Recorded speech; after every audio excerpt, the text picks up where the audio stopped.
Bonjour, voilà, ça marche. Merci d'être venus si nombreux ce matin pour la conférence de presse du lancement de la Little Cup qui aura lieu du 12 au 19 septembre 2015.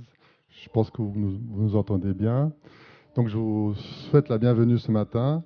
Et pour commencer, avant de vous présenter les intervenants, nous aimerions vous présenter un film de la Little Cup, vous donner un petit peu l'eau à la bouche.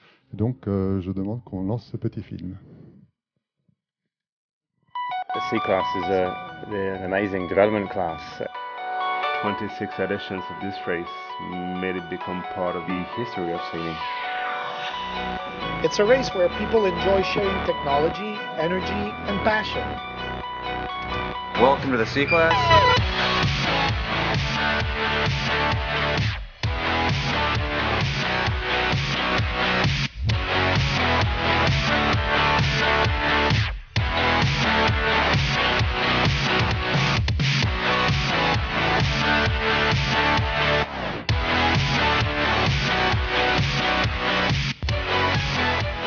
Some of the most exciting racing today anywhere.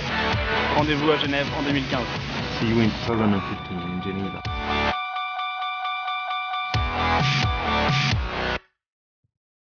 On lance le sujet, ça veut dire qu'en 2015, effectivement, dans un peu plus d'un an, cette petite coupe de l'América sera ici à Genève. Et pour vous en parler aujourd'hui, j'aimerais vous présenter les différents orateurs. En premier lieu, Thierry Lombard, associé gérant du groupe Lombardier et le fondateur historique d'Hydros. Nous avons ensuite à sa gauche Philippe Dur, qu'on ne présente pas, un régatier impressionnant. On vous présentera un peu plus avant tout à l'heure. À sa gauche, nous avons Steve Clark, qui est venu des États-Unis, de Rhode Island, qui a baigné dans la petite Coupe de l'Amérique depuis l'âge de 9 ans, depuis 1962. Et il vous racontera un petit peu plus son parcours, mais il est aussi le président de la classe C. Et j'en profite pour dire aussi qu'on a une présence internationale, puisque nous avons aussi des représentants du Canada, du Royal Yacht Club du Canada, M. Rob Peterson, qui est également avec nous aujourd'hui, qui a fait le voyage. Nous avons tout à la gauche Denis Euro, qui sera le directeur de course de la Little Cup et qui a évidemment été un directeur de course de nombreux événements, que ce soit le Vendée Globe, The Race ou la course du Figaro également. À sa gauche, Jérémy Lagarrigue, vice-champion du monde de classe C l'année passée à Falmouth, mais également le CEO du team Hydros. Tout à gauche, je vous remercie d'être venu pour l'occasion, Vincent Haguin, qui est le président de Swiss Sailing.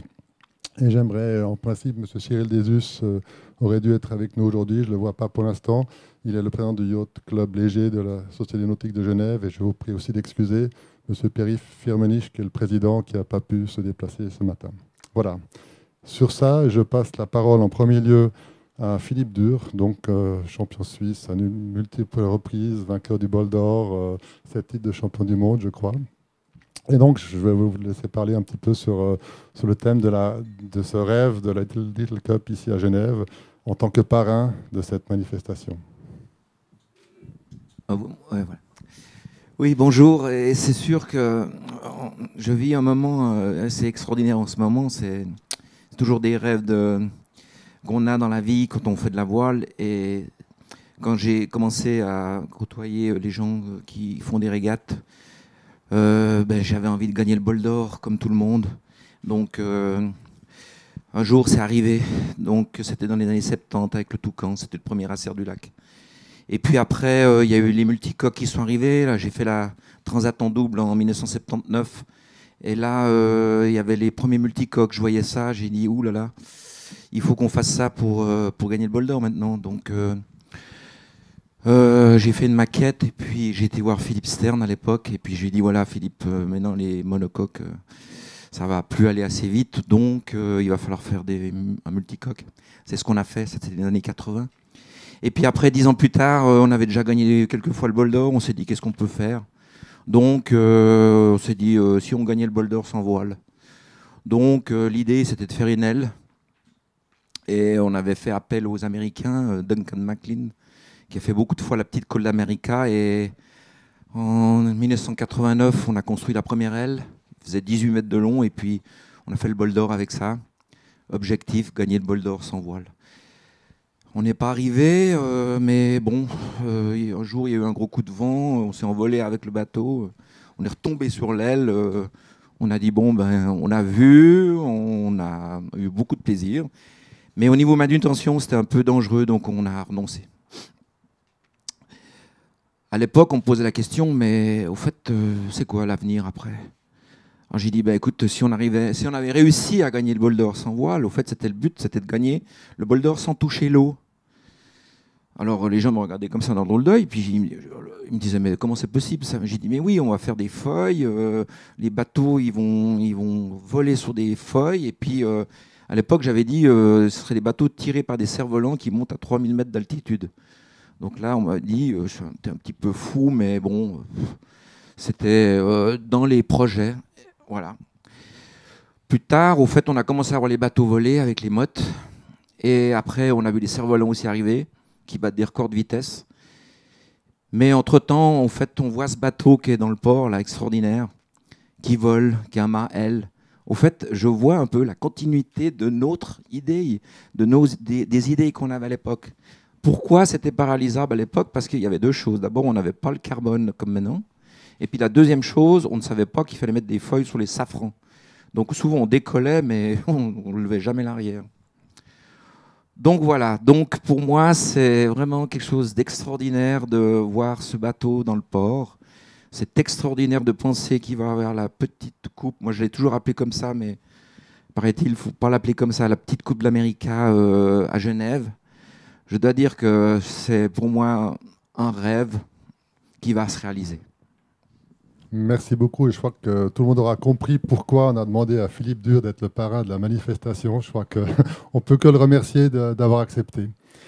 J'aimerais passer la parole ensuite à Thierry Lombard parce que si cette Coupe de l'Amérique aura lieu l'année prochaine à Genève, c'est parce qu'à la base, il y a une équipe Hydros et à la base de l'équipe Hydros, il y a Thierry Lombard et peut-être qu'il peut nous expliquer un petit peu la genèse de cette équipe. Merci d'abord à Philippe Dur. Je me suis trompé, c'était il y a 50 ans qu'on s'est retrouvé à Port-Choiseul à naviguer côte à côte. Et au fond, je pense que ce projet c'est un projet qui est lié au fond à deux choses. La tradition sur le lac de faire évoluer la voile, d'avoir des formidables navigateurs, d'avoir des gens qui se sont engagés pour faire évoluer la navigation. On en connaît beaucoup ces 100 dernières années. Et puis l'innovation. Et au fond, la tradition, bon, on en a évoqué certains des volets. L'innovation, c'est d'être tombé il y a 10 ans dans un petit projet qui avait un peu de peine à survivre, qui était donc l'hydroptère. Et puis d'avoir la chance au niveau de l'École polytechnique fédérale, au niveau des navigants, des marins et des ingénieurs, de pouvoir reprendre ce projet. C'est juste 10 ans, 2005. Ça sera 10 ans avant la petite coupe. Ça a été un parcours intéressant, pas toujours facile. Mon voisin de droite est venu me sauver à certains moments dans la difficulté de gestion de ce projet. Ça a été les 50 nœuds en 2009. Ça a été ensuite la chance de pouvoir construire avec Bertrand un joli hydroptère.ch et de faire 3 records sur l'aimant. Et puis maintenant, c'est de poursuivre au fond cette réflexion sur l'efficience énergétique. C'est quand on voit ce joli classé qui fait 3 fois la vitesse du vent. Bah, peut-être qu'un jour, on fera 4 fois la vitesse du vent, ou peut-être qu'on continuera à avoir des bateaux volants. C'est le plaisir d'avoir une équipe sous le pilotage de Jérémy qui, au fond, a cet immense avantage d'avoir des compétences d'ingénieur et un amour et une passion pour la voile. Et au fond, je pense que c'est ce qui fait le succès de nos projets, de nos différents projets. Donc, c'est un plaisir d'avoir la Little Cup Et je pense que Genève et Le Léman avaient toute raison de l'avoir l'année prochaine. Et puis, bon vent pour ce nouveau projet. Merci beaucoup pour cette introduction. On avait une petite surprise aujourd'hui et en fait, si j'ai un téléphone maintenant, c'est parce que nous avons Franck Camas également en ligne. Je crois que ce n'est pas la peine de vous présenter Franck Camas avec ses multiples titres. Sans oublier évidemment qu'il a également gagné le Bol d'Or il y a quelques années. Et je vais demander à Jérémy Lagarigue de venir me rejoindre parce qu'on aimerait en fait faire un dialogue entre Franck et Jérémy sur un peu l'élément sportif, les défis sportifs liés à cette petite Coupe de l'Amérique, la Little Cup, à Genève en 2015. Voilà. Franck, vous êtes en ligne ? Oui, bonjour à tous.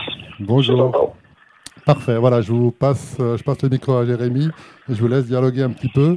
On vous demandait peut-être un tout petit peu de présenter un peu le défi sportif de cet événement l'année prochaine à Genève. Bonjour Franck. Oui, bonjour Jérémy, ça va? Donc l'idée c'est de présenter un petit peu à tout le monde qui représente le classe C. Pourquoi est-ce que tu as rejoint le classe C un petit peu à l'instar de nous? Nous on a voulu présenter notre technologie, les bateaux volants, l'efficience. Je crois que toi tu as un autre challenge en tête et tu te sers de la petite coupe comme démonstration du savoir-faire de ton équipe. Est-ce que tu peux nous en dire un petit peu plus à ce niveau-là? Oui, alors nous, la petite coupe, c'est vrai qu'avant d'être un challenge sportif, un challenge technologique, c'est une jauge qui permet de réfléchir et de développer les techniques sur des... Ouais, vous m'entendez bien? Super bien. Allô? Ouais, d'accord.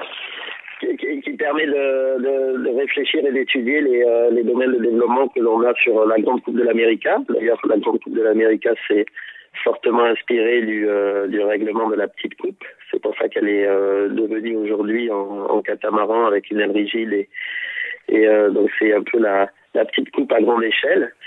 Et nous on avait besoin pour continuer à progresser dans notre équipe d'un programme de ce type-là, et c'était vraiment la chose idéale pour nous et pour faire travailler notre design team qui avait travaillé sur 4 bateaux précédents avec 3 multicoques et un monocoque. Le dernier en date, c'était Groupama 4 à la Volvo Ocean Race. Et donc, on voulait un défi, un projet de design l'année dernière et en plus qui se rapproche de notre objectif plus à long terme qui est la Grande Coupe de l'Amérique en 2017. Donc voilà, on a monté ça un peu rapidement l'an dernier, un peu à la façon commando et en prenant de façon pragmatique les gens qui savaient dans tous les domaines de ce type de bateau, que ce soit sur l'aile ou sur les appendices ou sur le domaine de vol. Et voilà, on avait vraiment besoin de gagner du temps avec les sachants. Et on est content du produit que l'on a fait et surtout on a encore plein de choses à développer et c'est vraiment une classe très très intéressante pour ça. Si tu nous parles un petit peu de la question sportive, parce qu'assez souvent on me pose la question, mais Jérémy, alors ça fait quoi de voler sur ces bateaux? Quelles sont les sensations que tu as à bord? Malheureusement on avait un petit déficit de vitesse par rapport à vous la dernière fois, donc on n'a pas pu vraiment se tirer la bourre lors d'un match race et les conditions n'étaient pas optimum. Mais si tu peux comparer la navigation d'un classe C par rapport à la navigation que tu as en ce moment sur les séries olympiques, par exemple le NACRA 17, est-ce que tu peux un peu expliquer aux gens la dimension sportive et l'engagement physique que représente quand même un classe C et de voler sur ces bateaux? Oui, c'est vrai que c'est un domaine de navigation qui est complètement nouveau. Hein. C'est comme si on franchissait un mur du son en avion et ensuite il y avait une liberté et les freins qui étaient un peu lâchés sur les bateaux. Alors ça va, la première sensation que l'on a, c'est que ça va quand même beaucoup plus vite. Et en même temps que l'équilibre est complètement différent, puisqu'à la place de porter sur toute une coque qui fait 25 pieds, on porte sur quelques centimètres carrés au milieu et à l'arrière, donc sur les foils et sur les safrans. Et donc forcément l'équilibre il peut être chaotique et tout le défi est là. Le défi c'est pas de voler uniquement, mais le défi c'est de voler de façon stable et donc de pouvoir continuer à attaquer avec un bateau qui est en vol. C'est pour ça que les formes de foil sont arrivées à ce qu'elles sont aujourd'hui. C'est pas forcément les foils qui traînent le moins, mais c'est les foils qui sont les plus stables qui sont devant. Et voilà, c'est forcément très très excitant d'atteindre des vitesses de plus de 30 nœuds sur des catamarans qui font 25 pieds. On allait à des vitesses, même au près, hein, très très proches de ce que je connaissais en 60 pieds multicoques à l'époque des Grands Prix. Et ça veut bien dire que grâce à ces artifices et à cette capacité de voler, on entre dans une nouvelle dimension de performance et de conduite également. Parfait. Alors, si on rentre un peu maintenant dans la dimension sportive, qu'est-ce que tu t'imagines comme point clé sur la prochaine édition? Par exemple, s'il y a des nouveaux arrivants avec des nouveaux challenges, tu les conseillerais de bosser sur quoi, par exemple? Déjà, avec Hydros et Groupama, on était les deux seuls bateaux qui avaient vraiment opté pour une capacité à voler, que ce soit au pré ou au portant. Donc je pense que déjà, il y a beaucoup d'autres bateaux qui vont rejoindre cette idée. Pas forcément tous. Hein. On a vu dans du tout petit temps que les bateaux plus anciens, les Canadiens, étaient peut-être plus rapides sur un tour, avec notamment au portant plus de bonne capacité lorsque nous, on n'était pas capable de voler. Et voilà, ensuite, évidemment, tout le monde va s'aligner sur ce qui s'est fait l'an dernier en termes de foil et de contrôle de foil, etc.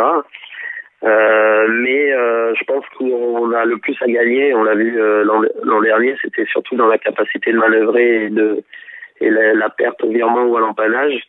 C'est des bateaux qui vont tellement vite que la transition coûte très très cher. Donc il y a beaucoup à travailler là-dessus, forcément. Et encore à gagner dans la stabilité de vol, mais ça reste une dimension encore très technologique de recherche plus que de sportive, même si sportivement c'est sûr qu'il faut passer des heures sur l'eau pour trouver peut-être les moyens de faire des jibes volants comme on peut voir à la Grande Coupe de l'Amérique, chose qu'on était très loin de faire la fois précédente, et ça va demander du temps pour les navigateurs. Parfait, Franck. Bah, écoute, je repasse le micro à Christophe et merci de nous avoir accordé du temps, même si tu es en ce moment en train de naviguer en Extreme 40 en Chine, je crois. Ouais, c'est ça, à Qingdao, ouais, exactement. Voilà, merci beaucoup d'avoir été avec nous aujourd'hui. Je crois que c'était vraiment intéressant de vous entendre dialoguer sur ces éléments sportifs et technologiques. Et nous allons donc continuer. Et je vais demander à Denis Euro de venir nous présenter un tout petit peu les axes de la manifestation. Quel sens donner à cet événement? Qu'est-ce qu'on va vivre en 2015, en septembre, ici dans la RAD? Bonjour à tous, merci beaucoup. Alors, la dernière édition de la petite coupe, la Little Cup, avait lieu à Falmouth. Vous vous en souvenez, on avait le plaisir d'avoir 11 bateaux qui étaient réunis. Et il est clair que notre objectif pour 2015 ici à Genève, c'est d'avoir plutôt 10 nations que 7, ce que nous avions à Falmouth, et plutôt 15 classés que 11, ce que nous avions à Falmouth. Donc notre premier objectif, il est clairement de permettre à des nouveaux teams de nous rejoindre. Pourquoi? Parce que bien sûr, l'attrait de la Little Cup, il est très important dans l'univers des navigants, et parce que Falmouth a permis de replacer la Little Cup au centre de l'Europe, ou presque au centre, sur la face occidentale de l'Europe. Et puis, en ramenant la petite coupe ici à Genève, on le replace beaucoup plus au centre de l'Europe géographique. Et ça va permettre probablement, en tout cas c'est notre souhait le plus cher, d'intéresser de nouveaux teams, de nouvelles nations. Alors, on aimerait beaucoup, par exemple, qu'un team allemand nous rejoigne. Je sais qu'il y a une équipe qui est en train de travailler sur ce sujet. On a un team italien qui est en train de travailler pour développer un programme de classé. Et puis, on a aussi des Québécois qui travaillent. On a la chance aujourd'hui d'accueillir un chantier canadien qui fabrique également des bateaux au Canada, ainsi que des ailes et des foils. Bref, on sent que l'univers des navigants, l'univers des marins s'intéresse de plus en plus à la petite coupe, et on espère vraiment pouvoir accueillir ici beaucoup plus de nations et beaucoup plus de bateaux. Ça, c'est le premier objectif, c'est d'avoir plus de bateaux, plus de nations, plus de teams, étendre l'univers de la petite coupe. Le deuxième objectif qu'on s'est fixé, c'est clairement de permettre au public de découvrir ce fantastique univers qui est celui des bateaux qui volent. Alors, découvrir l'univers de la petite coupe, ça veut dire découvrir les hommes, parce que ces hommes, ils ont une caractéristique, ou pour moi, ils ont des caractéristiques tout à fait intéressantes, c'est que ce sont des gentlemen de la mer, des gentlemen de la navigation, qui ont des points cardinaux assez simples, mais difficiles, et en tout cas de grande valeur. Ce sont des gens passionnés, des gens qui aiment la technologie, des gens qui aiment passionnément ce qu'ils font, et surtout des gens qui sont généreux et qui partagent ce qu'ils font. Ici, dans la petite coupe, il n'est pas question de cacher les innovations, il est question de les partager. Et ça, c'est une qualité d'homme qui est assez rare dans du sport de très haut niveau. Et j'aimerais beaucoup que le public puisse découvrir les qualités de ces hommes. Et puis, bien sûr, que le public puisse découvrir les technologies incroyables qui permettent à des bateaux de 7,62 m de voler à 3 fois la vitesse du vent. Ce sont des recherches technologiques très importantes, très difficiles. C'est 2 ans de conception pour un bateau. Et il faut absolument que le public puisse découvrir ces aspects technologiques qui sont les aspects technologiques des bateaux de demain. En effet, on est passé de l'archimédien au non-archimédien. Ça demande des technologies importantes et on aimerait beaucoup que le public puisse découvrir tout ça. Et puis découvrir aussi l'histoire. D'où vient la petite coupe ? 1961, c'est-à-dire 110 ans après sa grande sœur, la Grande Coupe, qui était en 1851. Pourquoi, comment, etc. Et pour ce faire, on a souhaité construire un peu une assise culturelle de la petite coupe. Parce qu'en effet, la petite coupe était dispersée à travers le monde. Des éléments de technologie et des hommes étaient en Australie, étaient en Nouvelle-Zélande, en Angleterre, un peu partout dans le monde, aux États-Unis, Canada. Et on a souhaité réunir, je dirais, cette assise culturelle pour lui donner de la vigueur et pour nous permettre de permettre au public d'approcher plus facilement. Donc la première chose qu'on a souhaité faire, c'est faire un livre, car le livre n'existait pas. Donc on a demandé à François Chevalier, qui nous fait l'amitié et la gentillesse de venir. François, merci de ta présence. Vous pourrez évidemment questionner François, qui est en pleine rédaction de ce livre. Et la petite coupe Genève 2015 sera l'événement qui va permettre de faire le premier livre sur l'événement. On va faire également, et c'est en préparation, une exposition sur les foils et sur les ailes. L'idée, c'est de permettre là encore au grand public de découvrir, grâce à une exposition itinérante, pourquoi on en est arrivé depuis les années 1890, 92, 95 à peu près, date des premiers vols historiques d'un objet, un ponton, fait par un Italien, Fortalini. Pourquoi est-ce qu'on est passé depuis 1898 à aujourd'hui des bateaux qui volent 3 fois la vitesse du vent? Et après ça, évidemment, cette exposition, elle sera complétée par une exposition sur les ailes rigides. Et puis, on a tout à fait le souhait d'ouvrir ici à la SNG le village au public, de façon à ce que le public puisse comprendre ce que nous faisons. Les régates seront organisées le long des berges, dans le petit lac, donc on pourra aisément suivre les bateaux en course. Le format sera adapté à des petits formats de 40 minutes pour que ce soit très vif. Les départs pourront être donnés de façon lancée. Et enfin, chaque bateau, chaque classé aura un grand pavillon de sa nationalité en tête de l'aile. Ainsi, on pourra imaginer que le Canadien, le Suisse ou d'autres nationalités naviguent mieux que d'autres, etc., etc. Et enfin, le dernier point qu'on va essayer de valoriser beaucoup, c'est de donner beaucoup d'emphase à la présence des teams qui seront venus du Canada, des États-Unis et de très loin, et leur permettre ici à Genève de s'exprimer pleinement et d'avoir toutes les conditions matérielles pour faire les plus belles régates de la petite coupe. Voilà, c'est les 3 axes que j'aimerais qu'on puisse développer ici à Genève en 2015. Merci beaucoup, Denis. Je crois qu'on se rend bien compte de ce que ça pourrait être. Et j'aimerais demander à M.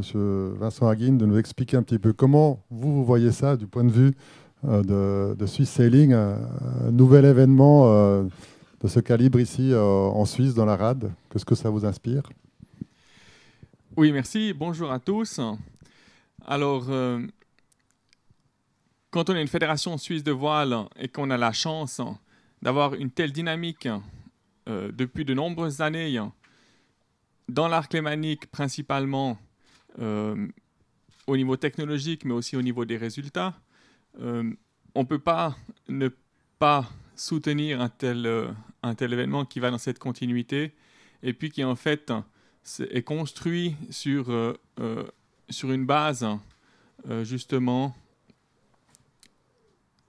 à l'EPFL et puis dans les clubs de la Fédération suisse de voile.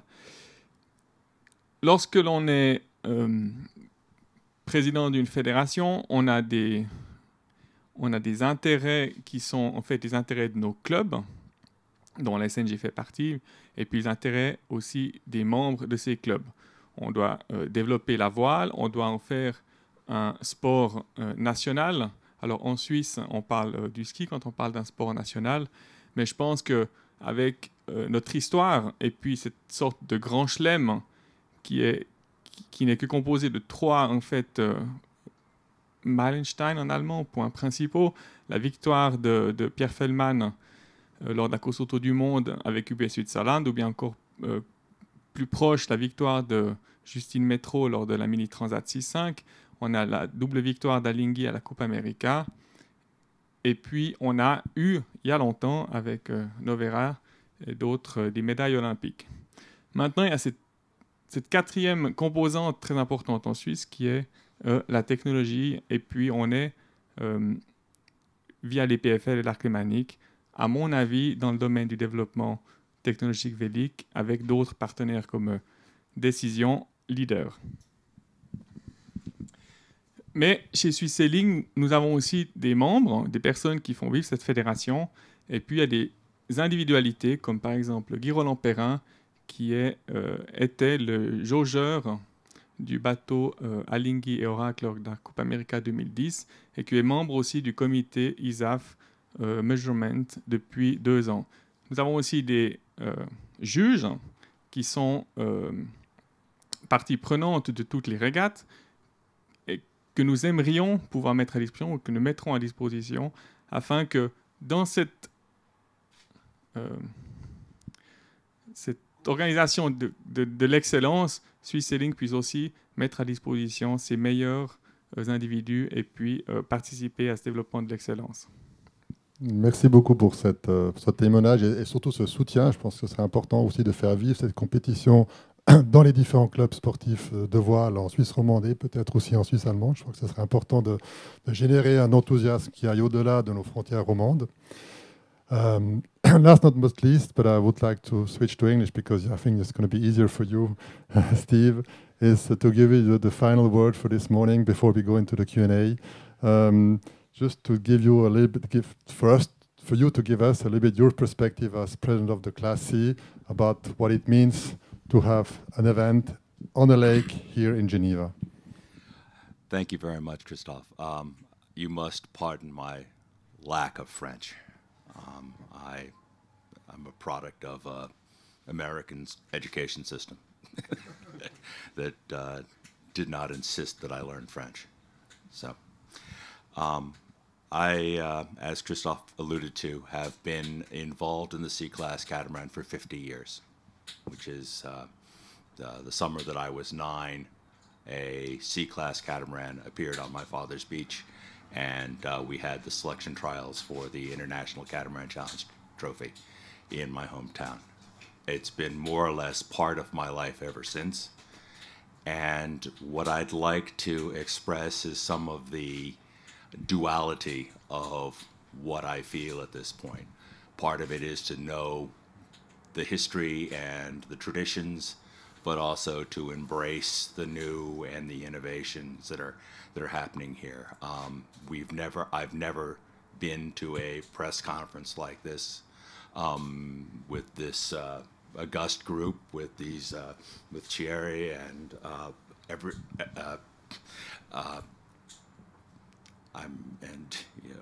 Vincent and the other notable people here.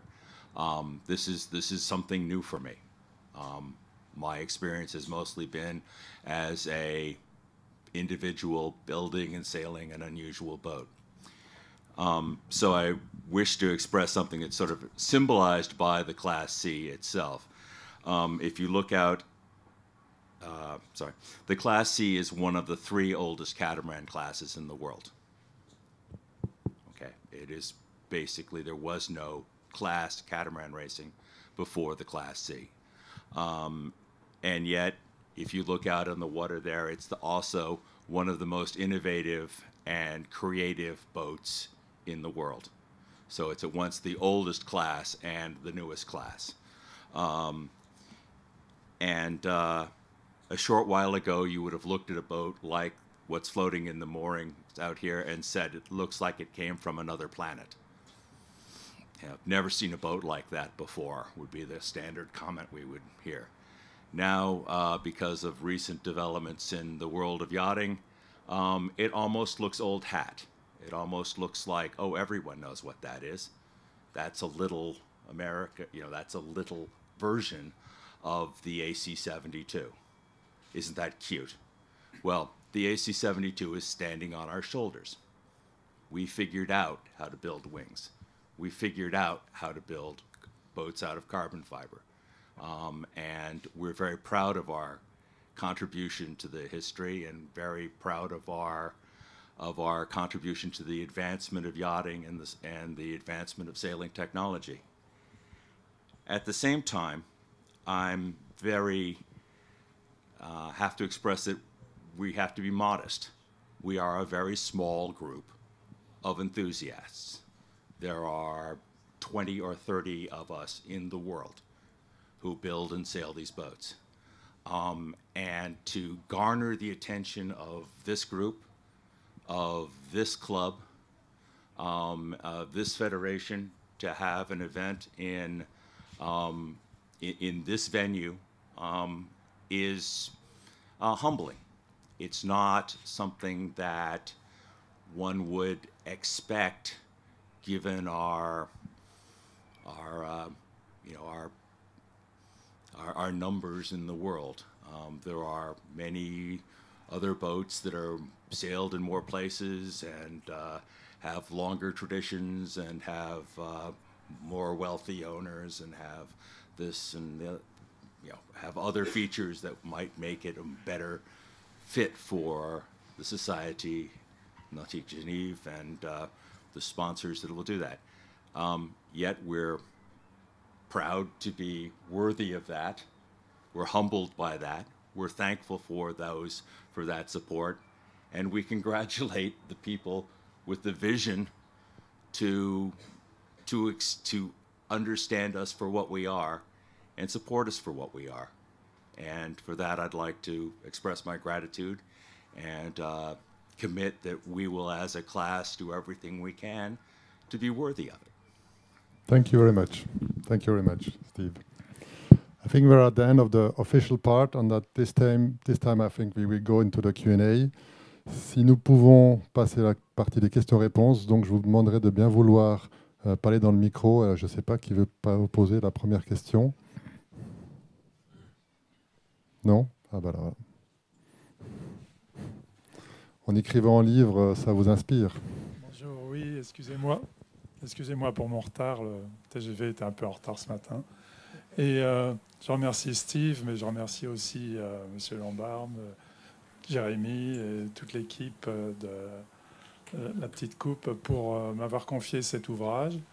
Je voulais faire aussi un petit parallèle avec la Coupe de l'América, dans la mesure où en 1963, j'ai commencé un bouquin sur la Coupe de l'América. Et il y avait eu une révolution à l'époque et j'ai pu avoir accès à tous les plans de toute l'histoire de la Coupe d'América depuis 1851. Enfin, il y en a certains quand même que j'ai relevés sur des modèles d'époque. Mais parallèlement, cette petite Coupe d'América, aujourd'hui, je redessine tous les plans de l'histoire de la petite Coupe d'América également pour ce livre. Et généreusement, tous les auteurs m'ont envoyé tous leurs plans et ça va être un livre, je crois, très très riche. Voilà, merci encore. Merci beaucoup. Alors peut-être, je ne sais pas qui a des questions. Non? Voilà. Olivier? Pardon, je vais la poser en anglais à Steve. Steve, sorry to interrupt. Just wanted to know, you were talking about how in the past these boats looked new and from another planet, and they have been in constant evolution. But what is their future? Can they go even further now from here? Can they still suddenly become boats from another planet? What's the limit? I don't know what the limit is. Years ago, we thought, when the drafters of the International Sea Class wrote the rule, there's a very interesting note in the minutes of those meetings where they said, we're not going to impose a minimum weight on these boats because we don't know how light they can be built. And we don't know what the loads are, and so we're going to let those specifications evolve. So in the techniques to build these boats has evolved quite rapidly, and in my lifetime, the main beam has gone from weighing 30 kilos to weighing 9. Okay, you couldn't go and put a 9-kilo main beam on one of the old boats, but it's new materials and new techniques and new engineering principles continue to evolve, and at some point, I think when they start floating off the surface of the water without people on them, yeah, we'll be at sort of the limit there, but it's the rules are sufficiently vague and sufficiently open that new things can be tried and new techniques evolved. And Isak Dinesen, the famous Danish author, said the world was built curved so we couldn't see too far ahead.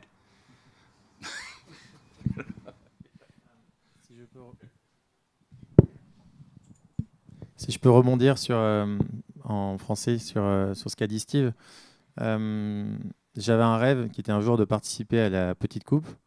J'ai réussi à y arriver grâce aux partenaires qu'on a et à la technologie présente à l'EPFL, et j'ai lu dans un livre il n'y a pas très longtemps que l'homme avait des rêves et que la technologie était le moyen qui nous permettait de décrocher nos rêves. Et pour répondre à votre question, je pense que tant que la technologie évoluera, les classés qui représentent l'avancement technologique à la pointe de la technologie, les classés évolueront, et les bateaux de façon générale. Pour vous donner un exemple, pourquoi est-ce que la voile intéresse tant les laboratoires technologiques comme le PFL ou d'autres partenaires ou sponsors qu'on pourra avoir qui sont intéressés dans l'aspect innovation et technologie, c'est qu'une technologie qui vient d'être développée dans un labo peut être appliquée en moins d'un an sur un bateau comme la petite Coupe d'Amérique. Si vous faites ça, par exemple, dans l'automobile, ça va mettre entre 5 ans et 10 ans à être appliqué. Si vous faites ça dans l'aéronautique, ça va mettre entre 10 ans et 20 ans. Et dans le spatial, ça va mettre 50 ans. C'est pour ça que la technologie est beaucoup plus intéressante et beaucoup plus présente dans une compétition vélique, et en particulier à la pointe comme la petite coupe, que dans n'importe quelle autre compétition. Alors peut-être pour rebondir sur cet aspect, quel est le lien ou l'influence de la petite coupe sur la grande coupe ? Franck a évoqué tout à l'heure le lien. Clairement, aujourd'hui, et Steve disait que quand on voit un classe C ici au mouillage, on a l'impression de voir un mini AC72. Je pense que ceux qui connaissent la petite coupe depuis longue date voient l'inverse, voient des grands classe C qui naviguent sur la Coupe de l'Amérique actuellement. Le lien, il est direct. Tout à l'heure, Philippe, tu nous disais vous aviez embauché Duncan et d'autres personnes à travailler qui à l'époque travaillait sur la petite coupe pour dessiner la première aile ici qui a navigué sur le lac Léman. Ça a été exactement le même cas quand on a vu la première aile de la Coupe d'Amérique sur USA 17 face à Lingui, où malheureusement en tant que Suisse on en a payé le prix fort. Et c'est un petit peu aujourd'hui le cas. Par exemple, on a aujourd'hui le team Groupama qui se sert de l'avancement technologique de la petite coupe pour montrer son savoir-faire, pour prouver à ses partenaires qu'ils peuvent aller défendre les couleurs de la France dans la Coupe de l'Amérique. Tous les designers qui ont travaillé, il y en a 2 très brillants ici, qui ont travaillé avec nous, sont partis pour la plupart sur la prochaine Coupe de l'Amérique. Donc il y a vraiment un lien qui est très étroit entre la petite et la grande, autant technologique que sportif, parce qu'on peut retrouver aussi des navigants de l'un qui transfèrent vers l'autre. Par exemple, on parlait de Duncan McLean, mais un des challengers de l'avant-dernière petite Coupe de l'Amérique, c'était autre que Jimmy Spithill et Glenn Ashby, et tous les deux étaient présents lors de la finale à bord d'un bateau différent pour la dernière Coupe de l'Amérique. Donc on voit que les liens sont vraiment très étroits entre l'une et l'autre. Merci Jérémy. D'autres questions dans la salle, de manière générale? Voilà, il faut le micro. Merci bien. Par rapport à cette prochaine année, est-ce qu'on risque d'avoir la surprise de voir débarquer des défis de classe America? On pense à Prada, où aujourd'hui la liste des participants est close, ou est-ce qu'on pourrait avoir des nouvelles surprises dans les mois qui viennent? Je vais tenter de répondre à cette question. Pour nous, l'essentiel était de lancer officiellement aujourd'hui la Little Cup à Genève pour 2015. Et il est évident qu'à partir de ce lancement-là, j'ai noté et j'ai mentionné que des teams travaillaient en Allemagne, au Québec, en Italie. Et je suis intimement persuadé qu'à partir d'aujourd'hui, qui est une date importante pour nous, des teams qui sont déjà impliqués dans la Grande Coupe ou dans d'autres compétitions vont nous rejoindre pour ces aspects humains et technologiques. Donc pour répondre à votre question, oui, je pense que des teams impliqués dans la Grande Coupe vont continuer à venir nous voir, que ce soit sur le plan du design team ou sur le plan des navigants, ou d'autres d'ailleurs, parce qu'il y a aussi les fournisseurs qui travaillent. Nous sommes en contact régulier avec l'univers de la voile en général et également avec l'univers de la Grande Coupe, je dirais de façon quotidienne. Merci. D'autres questions? Une question, c'est, on parle la petite coupe en Suisse, alors que la Suisse, évidemment, on parle d'excellence, de petitesse, de tout ce qui est complexe, qui est petit, et ça va bien à la Suisse. Est-ce que finalement, c'est pas idéal comme endroit à Genève pour cette petite coupe de l'Amérique, Jérémy? C'est un petit qui donne justement toute la splendeur au nom. Je crois que c'est Philippe, notre super parrain, qui m'a appris ça il n'y a pas très longtemps. Je crois que la Suisse est la deuxième nation au monde où, si vous regardez le nombre de bateaux par habitant, la première étant la Nouvelle-Zélande et la deuxième étant la Suisse. Donc quand on dit la Suisse est un petit pays, il y a des marins en Suisse, il y a des régates en Suisse. Tiens, c'est bizarre. Je pense qu'Alinghi ont été les premiers à présenter ça justement à l'image du monde. Mais il faut aussi le savoir et qu'il y a beaucoup de Suisses qui sont amoureux et passionnés de voile, et on n'a qu'à le voir ici à la SNG et même dans tous les lacs. L'activité nautique en Suisse est vraiment très présente. Donc c'est génial d'un point de vue précision temporelle et toute l'image qui est véhiculée par la Suisse, d'avoir cette image, mais il y a aussi une notion de qualité. Et c'est exactement la synergie qu'on essaie de mettre avec le nom Little Cup. Et c'est pour ça qu'à notre idée, à Denis, Thierry et moi, d'avoir la Little Cup à Genève, ça a vraiment tout son sens. Merci. Pas d'autres questions? Alors peut-être une dernière question. On a parlé d'efficience énergétique. C'était un petit peu l'idée à la base du Team Hydros. Et c'est vrai que dans quelle mesure les développements qui peuvent être faits sur la petite coupe ont une influence sur la grande coupe, mais également dans d'autres domaines d'activité. Et peut-être là, il y a un enjeu aussi pour la Suisse qui pourrait être intéressant. Alors justement, nous, on est basé à l'EPFL. La plupart des ingénieurs chez nous sont issus des laboratoires de l'EPFL. Alors c'est pas pour rien, c'est parce que l'EPFL est un des meilleurs. Bon, il y a Yves qui me regarde, qui travaille sur le simulateur, qui lui est docteur en maths et pas issu de l'EPFL. Mais non, il y a vraiment plein de gens brillants chez nous qui sont issus de ce labo. On a des relations étroites au début grâce à Thierry et après grâce au labo et la collaboration qu'on a maintenant depuis 7 ans, je crois, pour ceux qui sont là depuis le début. L'efficience énergétique, elle est présente partout. Nous, on travaille sur l'efficience de tout ce qui touche à l'eau et à l'air. Mais tout à l'heure, quand vous allez rentrer chez vous, vous allez appuyer sur votre bouton et je crois pour allumer la lumière, et un des objectifs de la Suisse, c'est de sortir du nucléaire. Pour ça, il y a eu un grand projet éolien, par exemple. Le travail d'Hydros, par exemple, ça peut être d'améliorer l'efficience du fonctionnement des éoliennes. Et là, on en vient à avoir besoin des compétences qui sont développées sur des recherches comme la Coupe d'Amérique ou la Petite Coupe. On va aussi avoir de l'énergie. Ici, on est sur le lac Léman. Au bout du lac Léman, on a une centrale hydrolienne. Cette hydrolienne, on cherche à améliorer son efficience pour produire plus d'énergie. Encore une fois, on a besoin des compétences qui sont développées dans des labos. Et ces labos travaillent avec des teams de compétition comme nous faisons partie. Donc aujourd'hui, nous, notre mission d'Hydros, c'est de sensibiliser les gens. C'est une petite phrase que j'aime bien reprendre en ce moment. C'est l'homme a des rêves. On a besoin de prendre soin des générations futures et de notre planète. On a besoin d'essayer de faire plus en consommant moins, et l'efficience énergétique et la technologie sont des moyens qui nous permettent d'aller vers ça. Et c'est justement les valeurs qu'on cherche à prôner au travers du projet Hydros, Et au travers de la petite coupe, avec justement notre exposition et le message qu'on cherche à véhiculer, cette fameuse notion d'aller 3 fois la vitesse du vent et d'être les premiers à faire ça, c'est une notion d'efficience. Et l'idée, effectivement, c'est de réussir à améliorer ça. Et sachez bien que si lors de la dernière compétition, on a réussi à faire 3 fois le vent, je vous assure que dans la prochaine, tout le monde est déjà en train de bosser dessus pour réussir à faire un meilleur rendement et une meilleure efficience énergétique. Donc voilà pourquoi est-ce que Hydros et tous nos partenaires sont investis dans ce message d'efficience énergétique et on essaye à notre petite échelle de contribuer au bien de notre planète. Merci beaucoup. Donc, un mot de conclusion, non? Non, parfait. C'est moi qui vous remercie d'être venu. Je remercie également nos orateurs et Franck Camas.